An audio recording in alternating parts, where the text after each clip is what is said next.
the Financial Survival Network, helping you to survive and thrive in the new economy. Get our complimentary newsletter at financialsurvivalnetwork.com. This is the Financial Survival Network. Financial Survival Network is presented to you by Regal Assets. Buy and sell physical gold and silver through your existing retirement plan, 100% tax-free with Regal Assets. If you want to include physical gold or silver in your existing IRA or old 401k, request your free investment kit, which was recently featured in the Forbes and Smart Money Wall Street Journal magazines. Call toll-free 855-678-6620, 855-678-6620, or visit regalassets.com. You're listening to the Financial Survival Network. I'm Kerry Lutz on 1590 WPSL. You're probably wondering, are the stories about China being in a bubble true? Is their economy going to collapse from too much growth? Well, you need to hear from somebody on the ground, which is why I've got Dan Collins of the ChinaMoneyReport.com on the line with me now. Welcome back, Dan.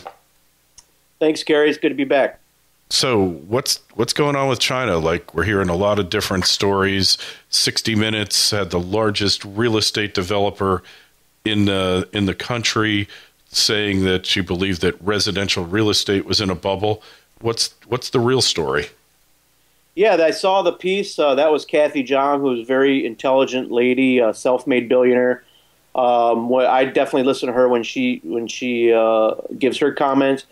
Yeah, absolutely. I think there's a bubble in real estate. Is it as bad as the U.S.? Probably not. The thing people need to keep in mind, and when the mainstream media in the U.S. does a lot of hit pieces on China, which they often do, they don't mention any real statistics. Like, for instance, in China, half of the homes have been paid cash up front. The other half have a 30% down payment. So nobody's sitting on unsold homes. It's actually the opposite is true. There are massive laws and regulations to stop people from buying property with cash.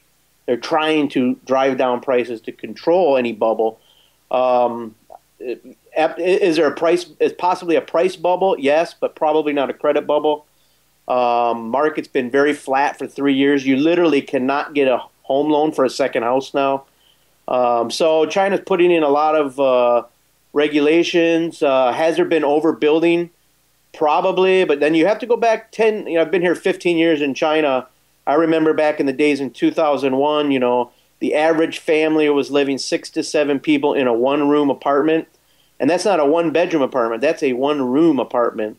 And you would have 7 or 8 apartments sharing one bathroom on the same floor. So from 10 or 12 years ago, absolutely, there's been a lot of real estate building. Prices have skyrocketed. But we have to keep in mind from where the market came from. And it's probably a pricing bubble, but definitely not a credit bubble at this point. And one thing I've seen on YouTube is watch them build like a 15-story hotel, literally in 30 days. The pace at which they can put up structures in China is nothing short of amazing. Yeah, and that's what leads to a lot of the ghost city stories. There definitely is some overbuilding in certain areas where the government got overly ambitious and they thought if you build it, they will come, and they didn't come. A city like Ordos is a good example. I don't know if people know of that one. But in general, yeah, what they'll do is the government will plan to build up a new area of the city to relieve population pressure in other areas of the city. They'll go in, and an entire new area of the city is built in 6 months. So anybody just taking pictures there going around is astounded. It looks like a ghost city, but everything's been sold. All the apartments are sold. All the buildings are sold. And if you wait a year, 2 years go by, the natural urbanization that's continuing in China fills up these areas. Yeah, it's pretty amazing the pace at which it's happening. I mean, you look at what happened in the U.S. and its industrialization, its development, and lifting all these people out of poverty, and you see that was relatively slow motion compared to what's happening now.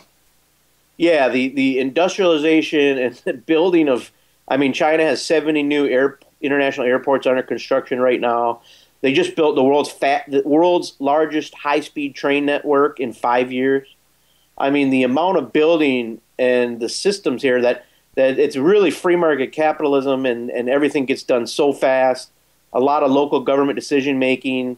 So they are really, China's in a real renaissance. I mean, you can see it from, I've witnessed it firsthand here 15 years ago, from where people were on bicycles to today. Basically, everywhere I go in China, I can take the high-speed train. So I take a Shanghai to Beijing in 4 hours.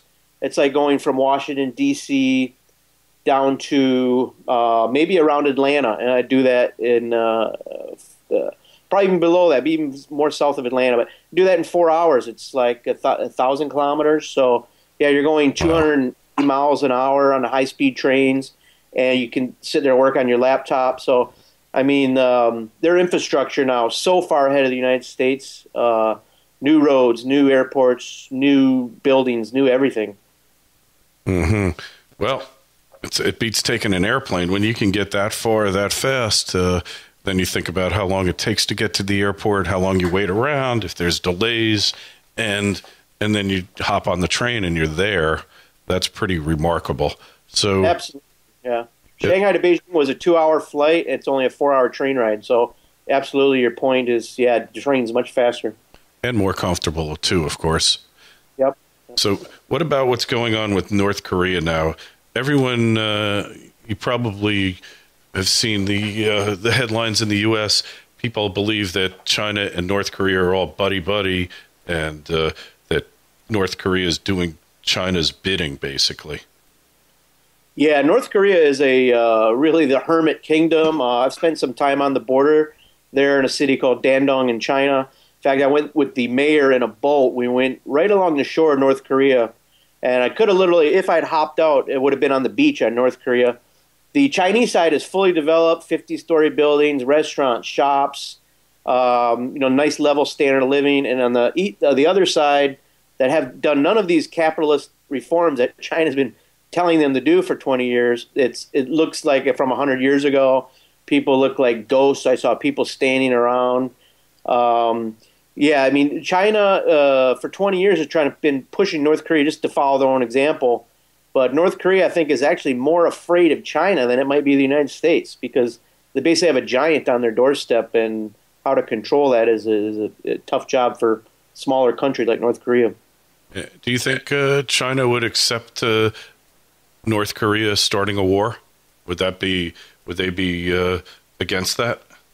No, I don't. They absolutely would be against that. In fact, when they just did the latest nuclear test, China openly scolded them in the media and pulled back a lot of assistance.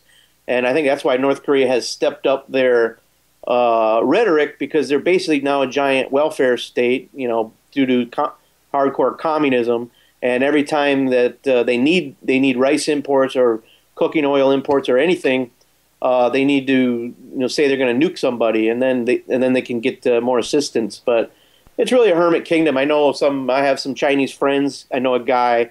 He went into North Korea with trading rice. I don't know what he gets in exchange for it, but one of his company's trucks ran over a guy, killed him, and the villagers demanded $50 in rice. That was the compensation. I mean, that's how brutal communist regimes are, and it's just a warning to everybody to stay away from socialism. Well, is China now officially more capitalist than communist? I mean, you hear about the massive corruption in the party.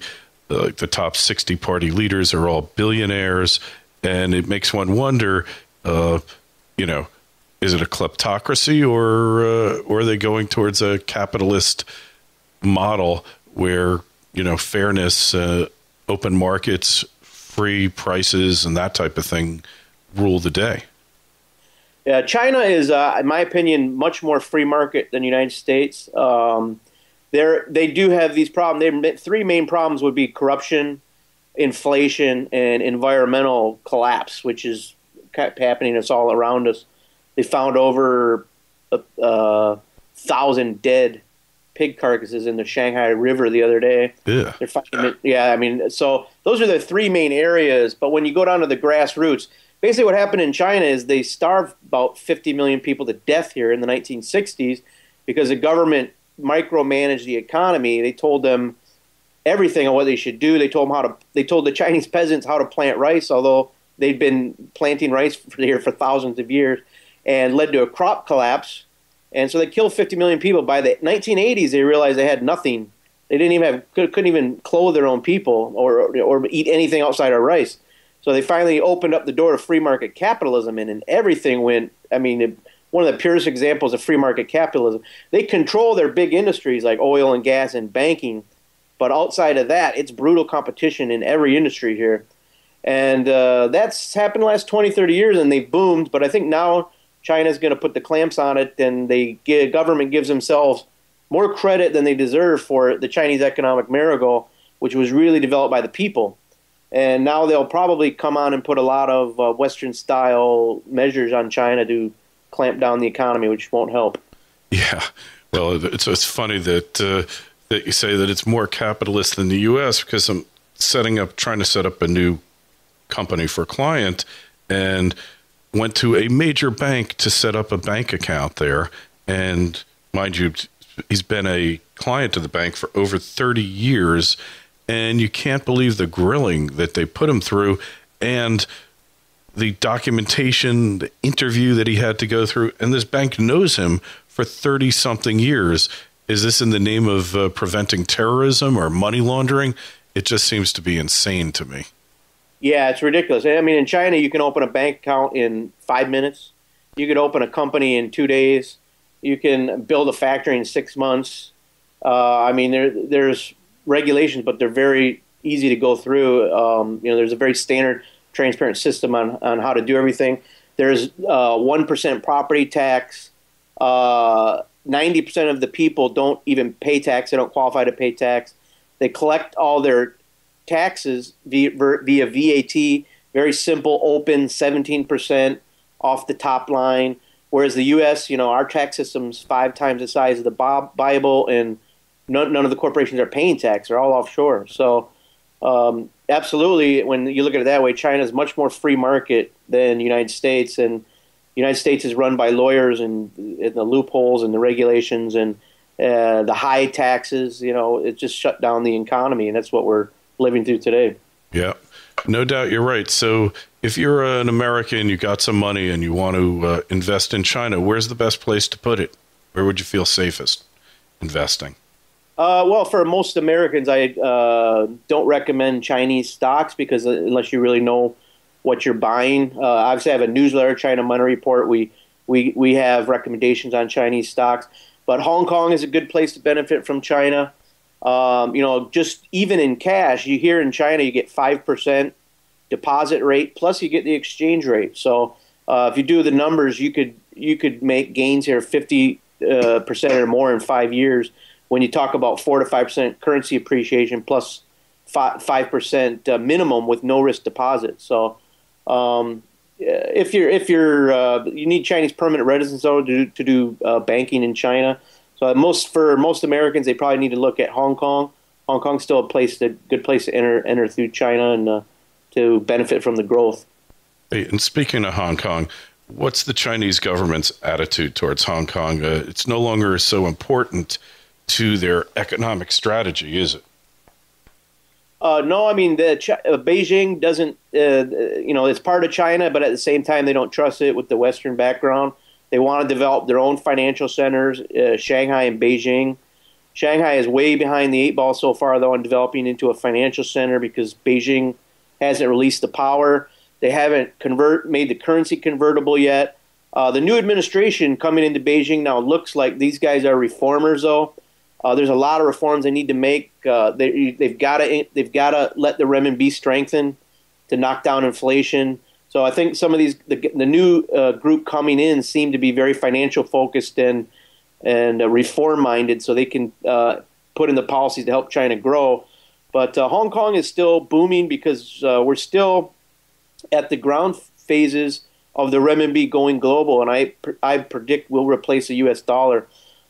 China is the world's largest trading nation. They have the world's largest creditor nation.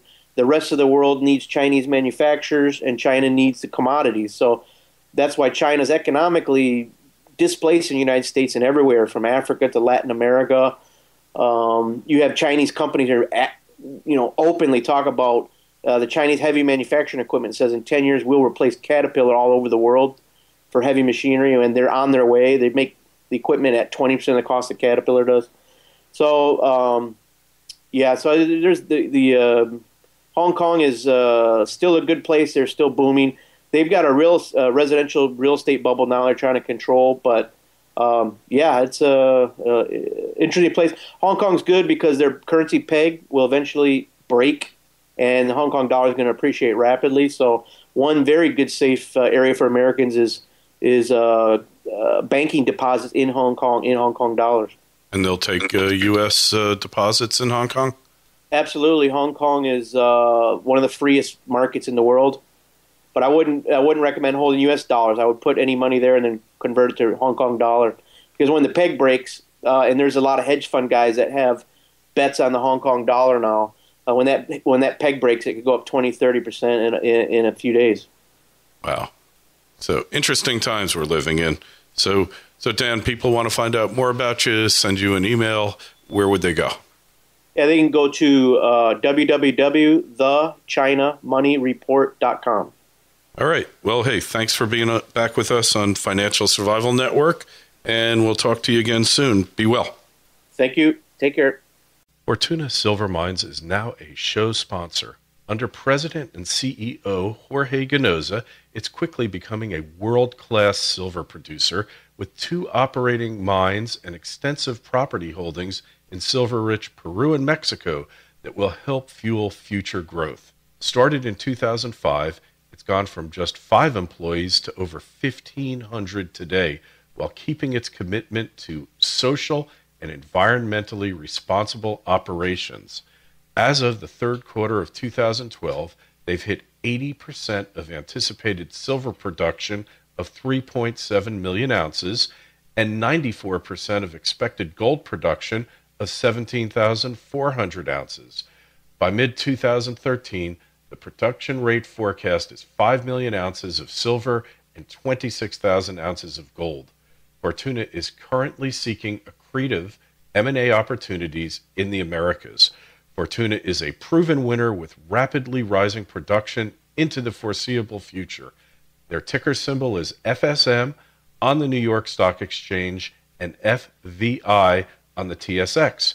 For more information, click on their logo link on financialsurvivalnetwork.com or go to fortunasilver.com. Join Fortuna Silver Mines' record of outstanding success.